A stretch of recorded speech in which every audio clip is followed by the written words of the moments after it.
పంచమహాపురుష యోగములు ఎలా ఏర్పడతాయంటే ముఖ్యంగా శని, శుక్రుడు, గురువు,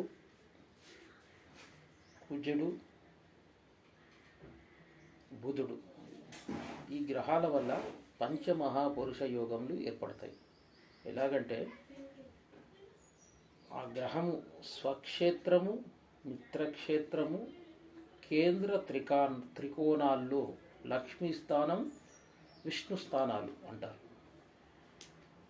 లక్ష్మీ స్థానం అంటే 1, 5, 9, విష్ణు స్థానాలంటే 1, 4, 7, 10. కేంద్ర కోణాల్లో ఉన్న గ్రహము శుభగ్రహ దృష్టి, శుభగ్రహ నక్షత్రం ఉండి ఈ 5 గ్రహాలకు పంచమహాపురుష యోగాలు అనేటివి జాతక చక్రంలో ఏర్పడతాయి. శని వలన శశమహాపురుష యోగం ఏర్పడుతుంది. కుజుని వల్ల రుచక పురుష యోగం ఏర్పడుతుంది. బుధుని వలన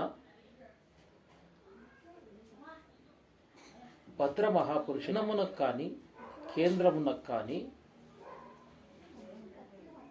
చంద్రునికి కానీ కేంద్రాల్లో కోణాల్లో ఉంటే ఈ యోగాలు ఏర్పడతాయి. ఇక శుక్రుని వలన మాలల్య మహాపురుష యోగం ఏర్పడుతుంది.